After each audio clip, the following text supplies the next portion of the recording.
안녕하십니까. 여러분의 취업과 이직, 커리어를 위해 영상을 찍고 있는 커리어의 곰돌이 아저씨입니다. 네, 여러분들 뒤도 안 돌아보고 도망쳐야 될 회사에 대해서 아십니까? 저번에 어저께 말씀드린 내용이랑 조금 비슷한 내용이 될 수도 있는데 대기업도 사실은요 그거에 영향을 받아서 그거 한번 말씀을 드리려고요. 네, 예전에 이제 브런치에서 글을 보다가 영감이 떠올라서 쓴 얘기가 있는데, 제가 이제 사기꾼들을 되게 좋아해요. 되게 사기꾼 형님들이 쉽게 돈을 벌고 이 다른 사람의 경제적 고통을 이용해서 이 돈을 버는 게 너무 멋있어. 그래서 너무 멋있어서 그냥 딱 뒤져버렸으면 좋겠어. 제발 아주 고통스럽게 다 뒤져버렸으면 좋겠어. 솔직히 사기랑 전혀 다를 바가 없다고 생각하거든요. 경제적인 이득을, 그러니까 이게 자본주의 사회잖아요. 자본주의 사회에서 상대방을 속여가지고 돈을 버는 거? 이게 살인이지 뭐예요, 살인이지. 그것도 막 탈탈 털어갖고 2천만 원밖에 없는 사람한테 막 3천만 원 빚 지우고, 이거는 살인 아니에요? 먹을 게 없잖아. 굶겨 죽이는 거지. 살인죄로 다스려야 된다고 생각을 하는데, 아무튼 고용계약에서도 사기꾼들이 있어요.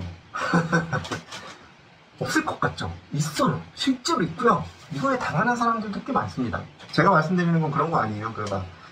아마 고액 알바 해가지고 막 여자들 같은 경우에는 막 업소에다가 넘기던지, 아니면 남자들 같은 경우에는 보이스피싱 수금책으로 쓰고, 그거 아시죠? 수금책으로만 활동해도 구속됩니다. 그리고 구속되고 그럼 빨간 줄이 가고요. 그럼 빨간 줄이 가면요, 사기업에서는 확인할 수는 없어요. 사기업이 개인이 빨간 줄이 갔는지 안 갔는지는 확인할 수가 없는데 일단은 공기업이랑 공무원은 이제 물 건너갔다고 봐야 되고요. 사기업도 그거 알라고만 하면 어렵지 않게, 왜냐면 판결문이랑 이런 것들이 남아있기 때문에 그 걸리면 이제 어쨌든 간에 커리어 개 꼬이는 건 마찬가지예요. 그러니까 뭐 고액 알바? 그냥 이유 없이 돈을 많이 주는 그런 건 없어요, 자본주의 사회에서. 그거 아시면 될 것 같고, 이 고용계약에서 사기치는 우리 아름다운 친구들, 우리 아름다운 사장님들, 딱 이렇게 거꾸로 매달아가지고 두들겨 패고 싶은 그런 사장님들 같은 경우에 어떻게 피해야 되느냐. 일단은 계약서를 꼼꼼하게 챙기셔야 됩니다. 대기업 같은 경우에도 저도 사실은 이직하면서 사실 당한 부분이 좀 있는데, 계약서에 교묘하게 넣어놔요. 대기업도 똑같아. 교묘하게 넣어놓거든? 마치 이게 막 본봉인 것처럼 막 이렇게 막 다 더해서 써놓는단 말이야.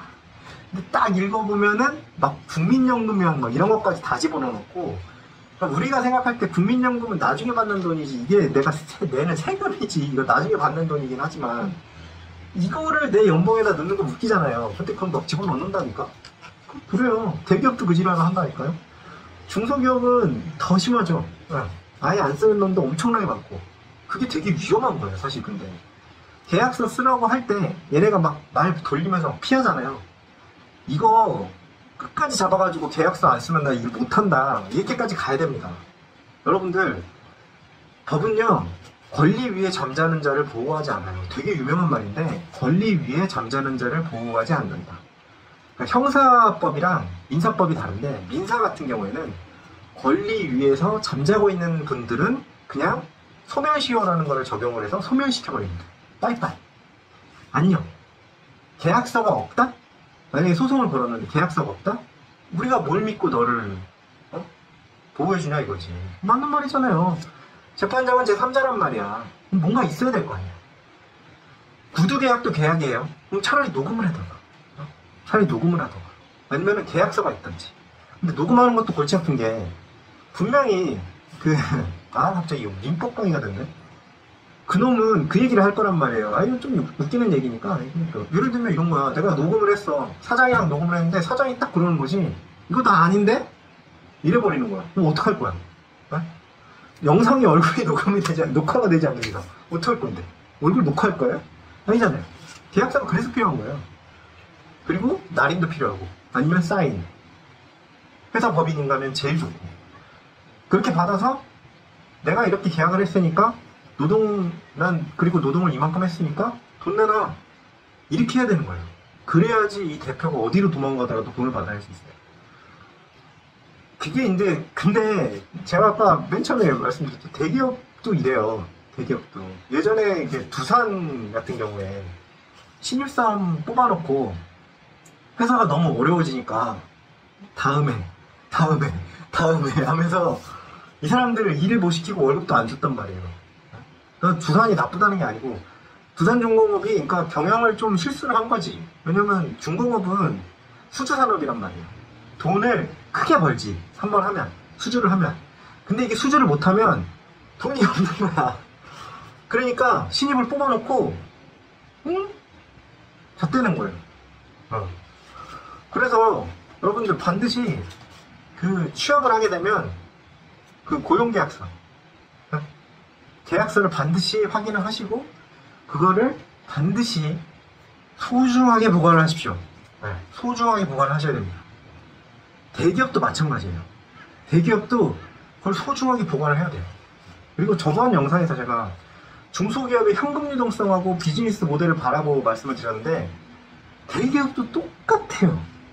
우리나라 대기업이 망한 케이스가 그 IMF 때 이제 최초로 이제 망했다고 하는데 사실은 그 전에도 쪼글다가 확 하고 사라지는 회사들 있어요. 꽤 많아. 예를 들면 광산업이야. 광산업 중에 대기업들도 있었고 나무 임업 쪽에도 대기업들이 있었어요. 쪼그라들다가 없어졌어. 그런 거예요. 비즈니스 모델이랑 현금 유동성도 봐야 되는 거예요. 이게 쪼그라들고 있는 산업이면 돈을 많이 줄 수가 없어요. 우리한테. 당연한 거잖아요. 아니 회사 자체가 쪼그라들고 있는데 거기다 대고 돈을 많이 달라고 할 수가 없잖아. 그런 데는 이직을 해줘야 돼. 이직을 해가지고 연봉을 띄워야지. 그렇지 않고서는 그 산업에 계속 남아있으면 같이 쪼그라드는 수밖에 없어요. 그렇잖아요. 강도도 아니고 막 돈 내놔 이럴 거예요. 내가 일을 한 만큼 돈을 받는데 일을 하는데도 돈을 못 받는 경우가 그런 거죠. 그래서 대기업 같은 경우에도 비즈니스 모델이랑 대기업은 쉬운 게 사업보고서라는 게 있으니까 그걸로 비즈니스 모델이랑 고객 관계 그리고 이슈들을 한번 확인을 하고 입사를 하시는 거를 추천을 드리고요. 중소기업 같은 경우에는 그 현금 유동성하고 비즈니스 모델 어떻게 확인하냐? 뉴스밖에는 사실은 딱히 없어요. 근데 조심해야 될 게 중소기업이 그런 걸 많이 해요.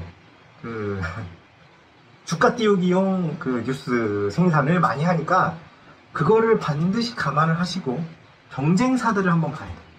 경쟁사들이 어떻게 행동을 하고 있고 그거 대비 이 중소기업은 어떻게 행동하고 있는지 만약에 뉴스가 있는 데면 그게 아니라면 진짜 조금 해가지고 진짜 뉴스도 안 나온다 하면 현장을 한번 가봐야지. 현장을 가봐서 진짜 사람들이 분주하게 움직이고 있고 수주가 좀 많이 되고 있고 그리고 고객이 확실한지 이런 것들을 확인하고 돈이 제대로 들어오고 있는지 물론 당연히 대우도 확인을 해야 되고요. 그런 것들을 확인하고 입사를 하시는 거를 추천을 드립니다. 이거 진짜 대기업도 안심할 게 아니에요.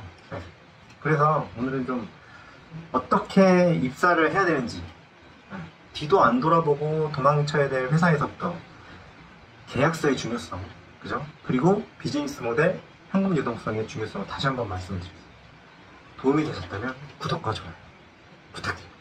감사합니다.